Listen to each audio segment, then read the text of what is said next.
be extra careful when buying into companies and industries that are the current darlings of the financial community. The stock market is filled with individuals who know the price of everything, but the value of nothing.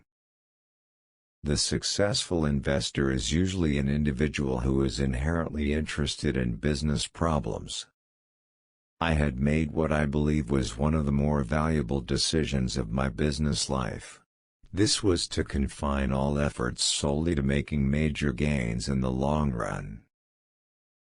If the growth rate is so good that in another 10 years the company might well have quadrupled, is it really of such great concern whether at the moment the stock might or might not be 35% overpriced? 1, which I mentioned several times elsewhere, is the need for patience if big profits are to be made from investment. Put another way, it is often easier to tell what will happen to the price of a stock than how much time will elapse before it happens. Practical investors usually learn their problem is finding enough outstanding investments, rather than choosing among too many. Even in those earlier times, finding the really outstanding companies and staying with them through all the fluctuations of a gyrating market proved far more profitable to far more people than did the more colorful practice of trying to buy them.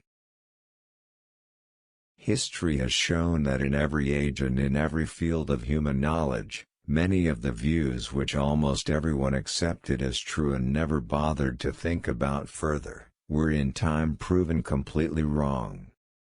Of one thing the investor can be certain: large companies need to bring in a new chief executive from the outside as a damning sign of something basically wrong with the existing management, no matter how good the surface signs may have been as.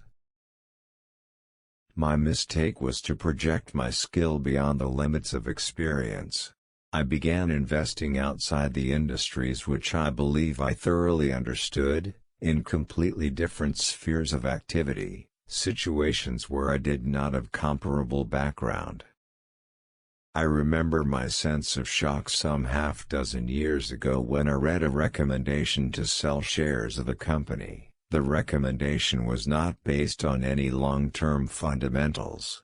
Rather, it was that over the next 6 months the funds could be inflow. Quotes famous. Thank you for watching.